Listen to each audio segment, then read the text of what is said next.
Carl Jung reveals 6 signs you're about to meet the person who changes everything. Have you ever felt like something or someone was about to enter your life and change everything? No proof, no logic, just this deep, unshakable feeling that life was about to split into before and after. Carl Jung believed that before you meet a person who awakens your soul, your unconscious sends warnings through symbols, dreams, breakdowns, and moments so strange they feel magical. You're not imagining it, you're not losing your mind. You're waking up. In this video, we'll explore the 6 powerful signs Jung uncovered that show you're about to meet someone who doesn't just enter your life, they rearrange your destiny. Stay with me, because if these signs are showing up in your world, it's not a coincidence, it's a calling.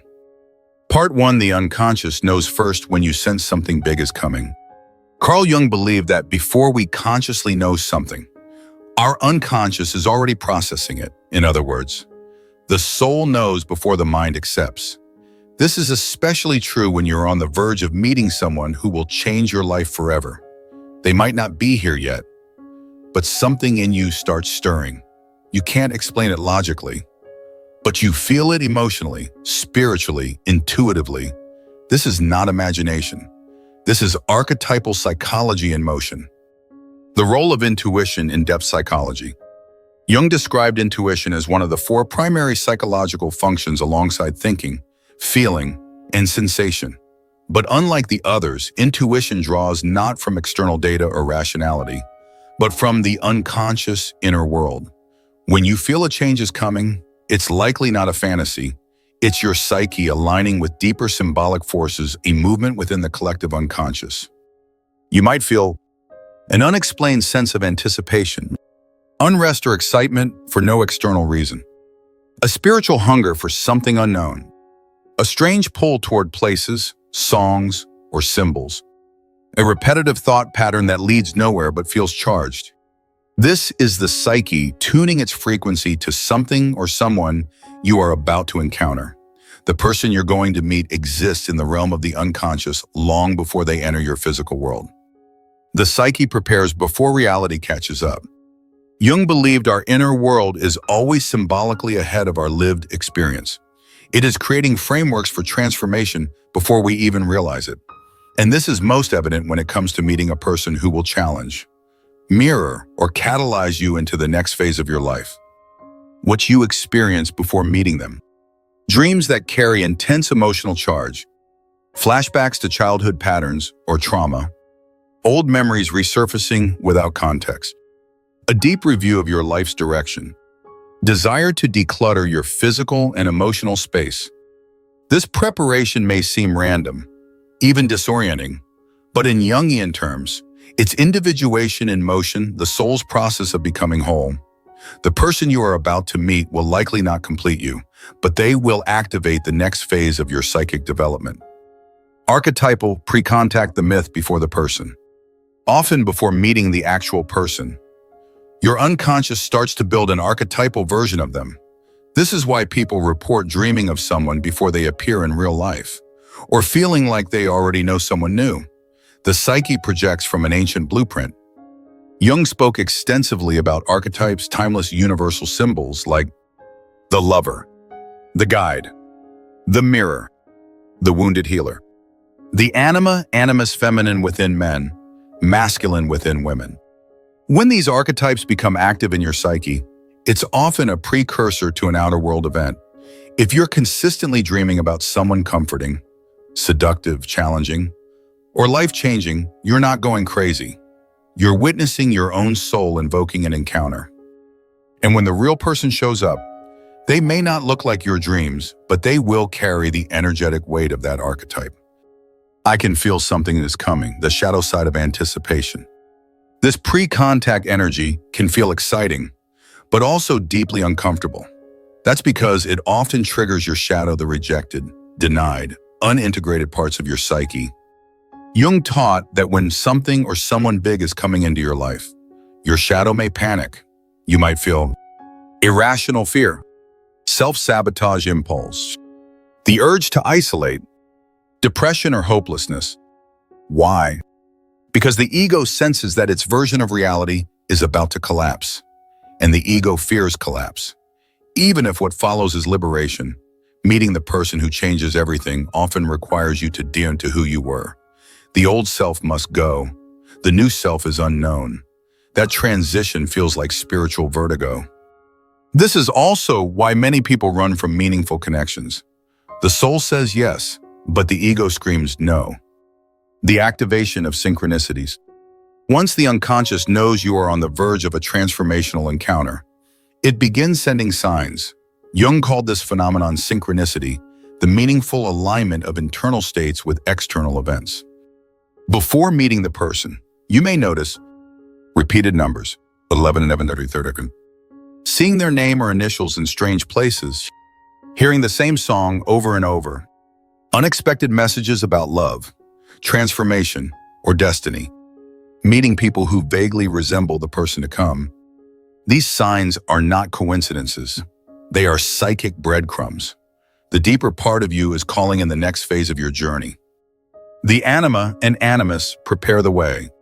In Jung's model, we all carry within us a psychological representation of the opposite sex. The anima feminine soul image in men. The animus masculine soul image in women.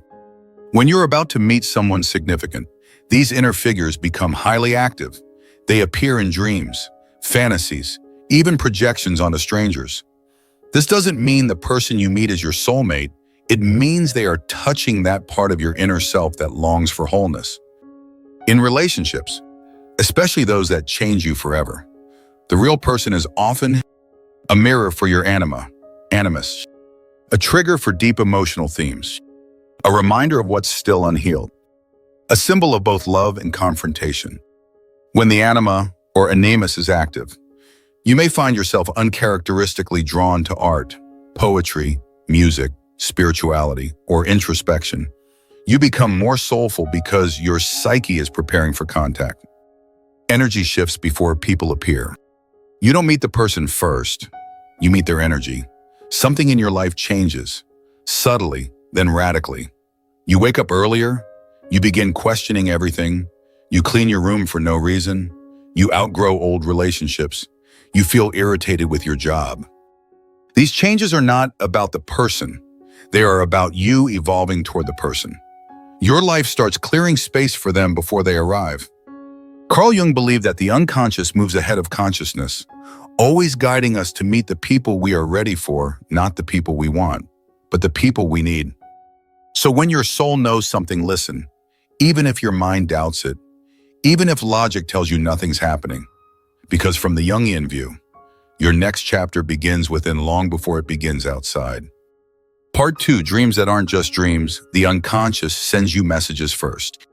According to Carl Jung, dreams are the royal road to the unconscious. When something major is about to enter your life, especially a person who will change you profoundly, your unconscious often sends signals through symbolic dreams. These are not ordinary dreams about daily stress or random memory replays. These are vivid, emotional, and archetypal dreams that feel alive, sacred, or even prophetic. The psyche uses dreams as a form of pre-contact preparation. The soul speaks in the language of images. Not logic, and these images are deeply charged with emotion, intuition, and destiny. The psyche warns, welcomes, and prepares you in dreams. Before someone shows up in the physical world, the unconscious introduces them in your dream world. Why? Because your ego might not yet be ready to meet them in waking life. The ego is rational, defensive, and prefers control. The unconscious, however, knows what you're evolving toward, and dreams are its training ground. In Jungian analysis, there are 3 primary ways dreams act as a precursor to meeting someone significant. 1. Symbolic preparation. The psyche uses images to hint at emotional or spiritual changes coming soon. 2. Energetic mirroring. You begin encountering figures in your dreams who mirror what the real person will eventually trigger in you. 3. Archetypal visitation. Your unconscious pulls from collective archetypes to represent a major turning point or soul connection. Common dream symbols before a life-changing relationship. Jung insisted that we don't dream in a vacuum. Our dreams are filled with archetypal patterns, inherited from the collective unconscious of humanity. That's why certain themes and symbols often appear before transformative encounters. Here are some of the most common ones Jung saw in dream analysis. Train stations or airports, symbolizing transition, travel, or soul arrivals. Bridges, representing the crossing into a new psychological space or relationship. Mirrors, suggesting self-reflection, projection, or an impending encounter with your other. Unknown lovers or companions, the anima or animus appearing in preparation for external love. Birth or rebirth, indicating the death of the old self and readiness for something new. Water symbolizing emotional depth, purification, or the unconscious itself. Doors opening or someone knocking, invitations from the psyche to let someone in. These symbols are often accompanied by intense emotional experiences, fear, joy, awe, longing, or even grief. That's because your unconscious is warning you you're about to change. Get ready. The mysterious stranger in dreams, a message from the soul. One of the most frequent dream phenomena before a major encounter is the mysterious stranger. This is not a generic dream character. It is someone vivid, often silent, with a strong presence. You may not recognize their face, but you remember the feeling they left behind. This stranger might walk toward you but never reach you, whisper a message you can't quite understand, share eye contact that feels timeless, vanish before you can hold on to them. Jung would interpret this figure as a manifestation of your anima or animus, the inner soul image of the opposite gender. The stranger may also represent your own future, a self you have not yet become, arriving through the face of another. In other cases, the dream stranger could be a literal psychic projection of the real person you're about to meet. You dream of them before you know them, and when you meet them later in waking life, something clicks. I know you. This isn't magic. It's archetypal memory unfolding in linear time. Recurring dreams and their Jungian meaning. When the same type of dream recurs, especially involving the same unknown person, theme, or scenario, Jung would interpret it as the unconscious repeating its message because the ego isn't listening. For example, repeated dreams of being late for a train, you're resisting the timing of your transformation. Constant dreams of being in a house with many rooms. Your psyche is preparing to open emotional spaces you've ignored. Regular appearances of a loving yet elusive partner. Your soul is showing you what connection you're preparing for, but not yet integrated. The key in Jungian analysis is not to literalize the dream, but to ask what part of your psyche this person represents. Are they challenging, nurturing, elusive, mysterious, empowering? The person you'll meet may not match the figure visually, but energetically. They will stir the same forces in you. When a dream feels more real than life, some dreams feel more vivid than reality. You wake up with your heart racing, your body tingling, or tears running down your cheeks. You feel like you left somewhere important. These are what Jung called numinous dreams, dreams filled with divine energy, deep insight, or sacred mystery. These dreams often involve a love so intense it's painful, eye contact that pierces your soul, a landscape that feels ancient or otherworldly, a voice that speaks to your deepest truths. In Jungian psychology, these are dreams from the self, the part of you that is whole, eternal, and connected to divine intelligence. When the self shows you something or someone, it means the path has been chosen. The conscious ego just needs to catch up. But I don't dream much, the blocked unconscious. Some people say, I never dream or I don't remember my dreams. Jung would see this as a blocked psychic channel. When you're not connected to your dreams, you're often out of touch with your unconscious, which means you're likely avoiding truths your psyche wants you to face. But before major encounters, especially spiritual or life-changing ones, the dream life often reactivates. Suddenly, someone who hasn't remembered a dream in years starts waking up shaken, inspired, or confused by surreal imagery. That's not coincidence. That's the unconscious pushing through. Practical Jungian advice. Keep a dream journal beside your bed. Ask your psyche a question before sleep. What do I need to know? Notice emotions first, symbols second. Don't try to interpret everything. Feel it first. Meaning comes later. Dreams as a spiritual warning system. Sometimes, before a powerful person enters your life, the dream doesn't celebrate, it warns. You may have unsettling or even disturbing dreams. A tsunami approaches. You're drowning or buried alive. A stranger looks at you but never speaks. You're trapped but calm. These dreams suggest that the ego is not yet ready to surrender control, and the transformation will be emotionally intense. They're not bad dreams, they're honest ones. Jung said the unconscious always tells the truth, it just does so in metaphor. So if you're dreaming of endings, deaths, or collapses, it may mean your old identity is dying to make space for someone who will call forth the new you. The role of projection, why dreams sometimes fool you.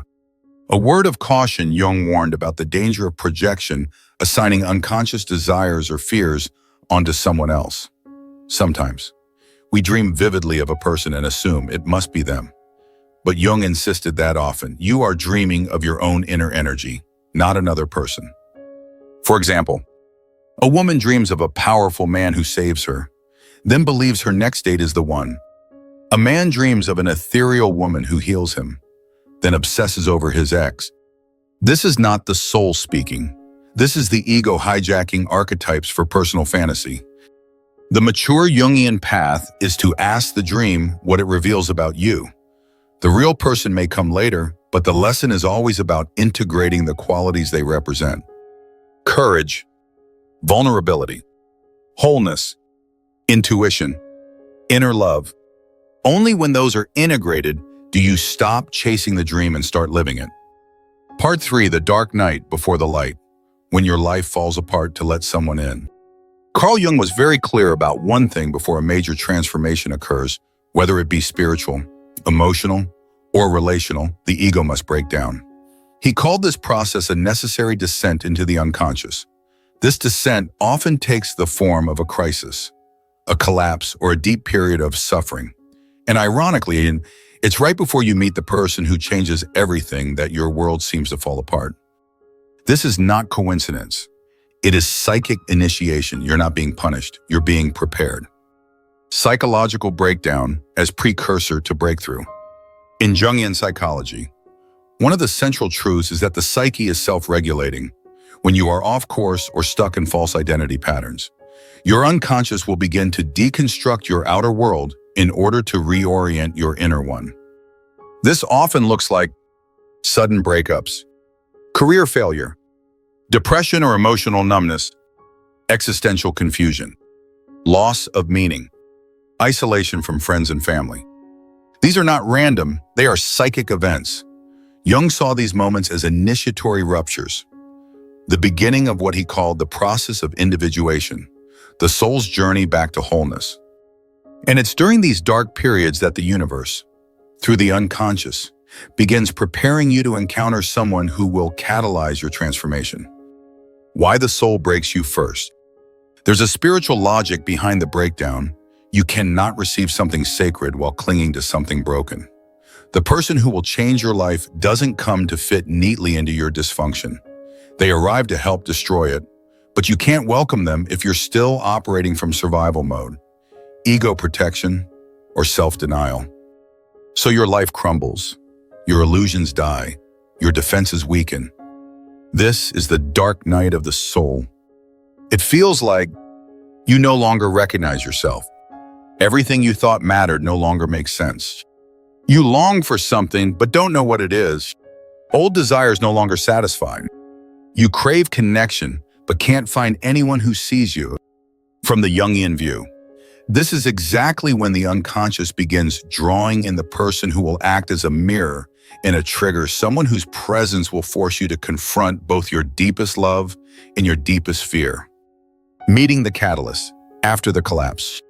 Carl Jung wrote that most profound relationships occur after the ego has shattered. That's because it's only in this raw, honest space that your psyche becomes open to integration. You stop chasing fantasy. You stop performing for approval.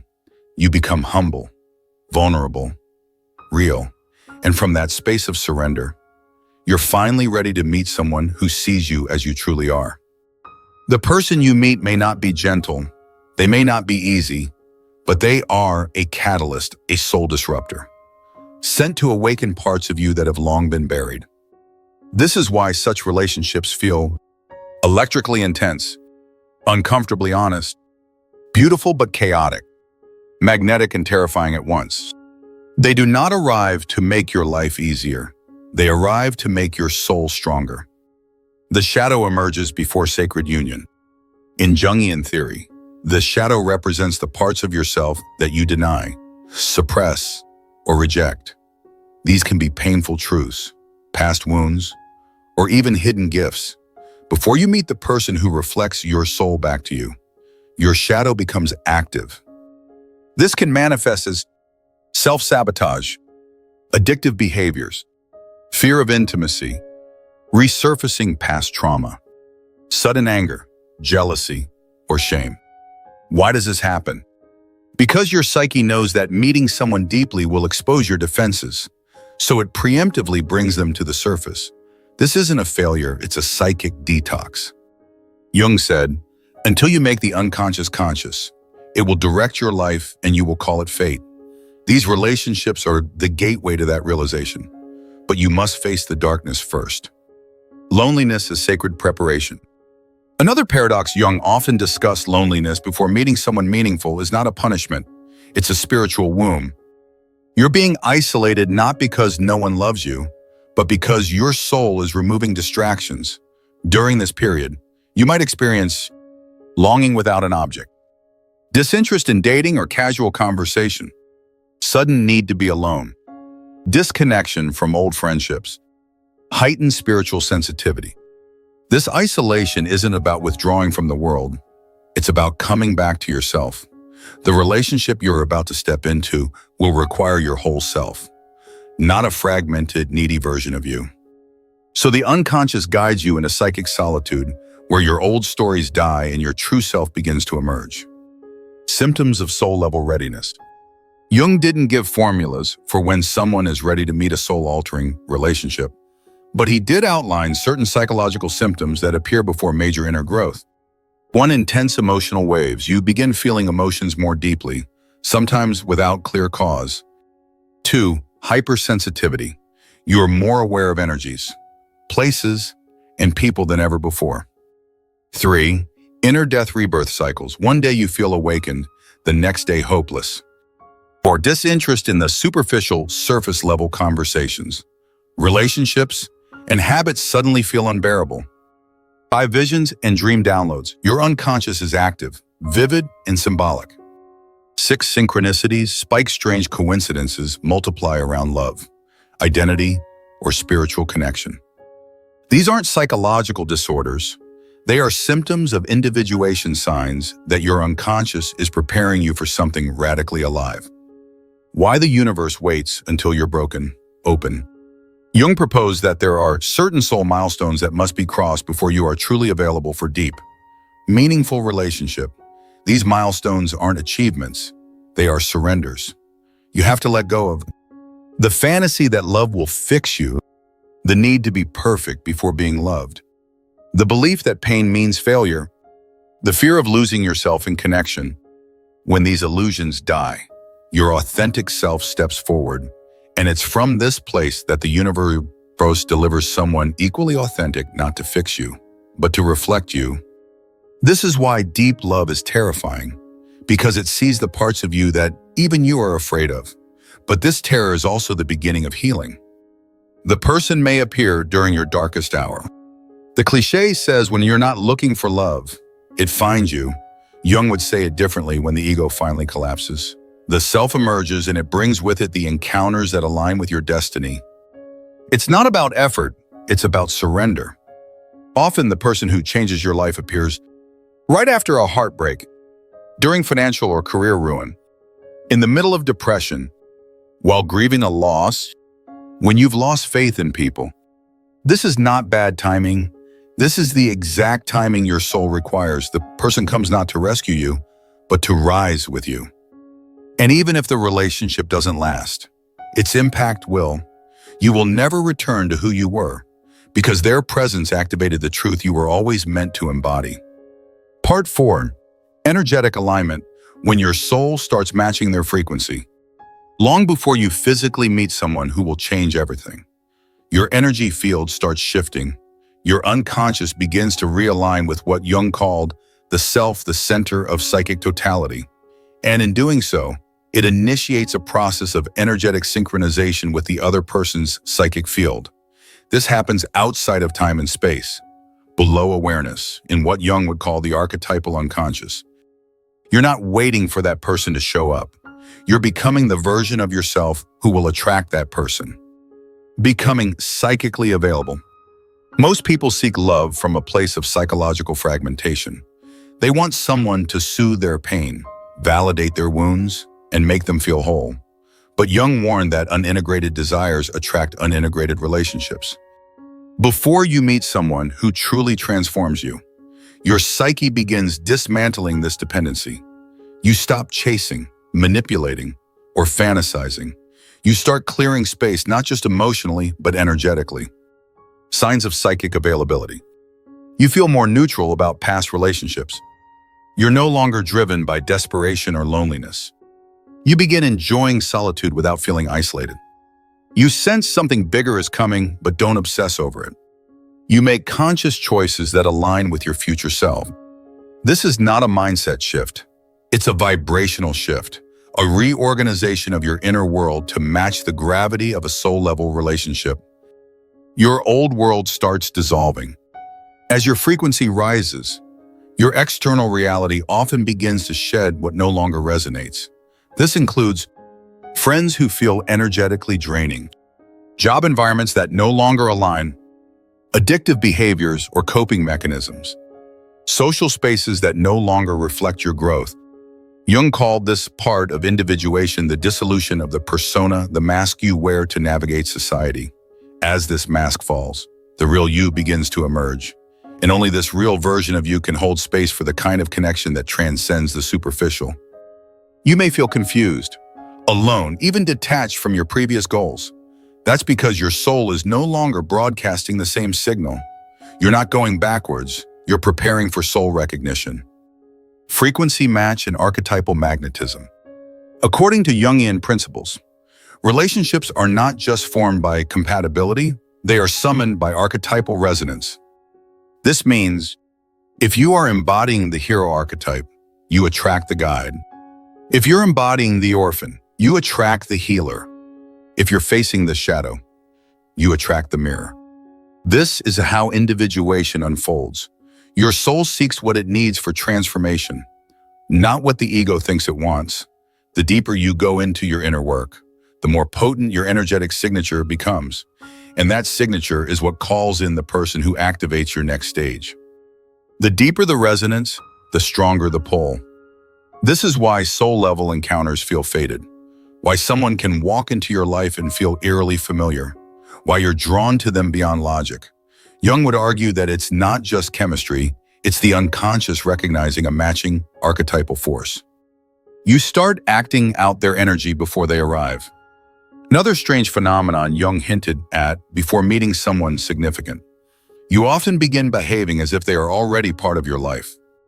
You may find yourself making space in your schedule, bed, or routine, cleaning and rearranging your home, shifting your music or media preferences, exploring new spiritual or emotional depths, making decisions aligned with a life you're not yet living.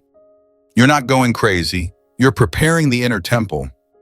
Jung wrote that unconscious processes manifest physically, so your external shifts are the somatic response to the soul's alignment process. Why you feel different before they appear. Jungians often speak of the numinous state, a psychological condition in which something sacred, unknown, and powerful is approaching. People in this state report feeling more emotionally charged, yet calm, deeply intuitive, even prophetic, disconnected from linear time, both excited and anxious, without reason, as if they're on the edge of a new reality. This is not romantic delusion. This is the psyche adjusting its internal rhythm to match a reality that hasn't yet occurred. The energy of that person is already present in your field, even if they're miles away. In another city, or haven't yet become aware of you. From Jung's perspective, the unconscious doesn't need physical proximity to initiate transformation. It operates outside of time. Mirror work and archetypal activation. When you're nearing this soul encounter, your inner psyche begins activating what Jung called mirror archetypes. These are the psychic structures that prepare you to recognize the other. Some examples.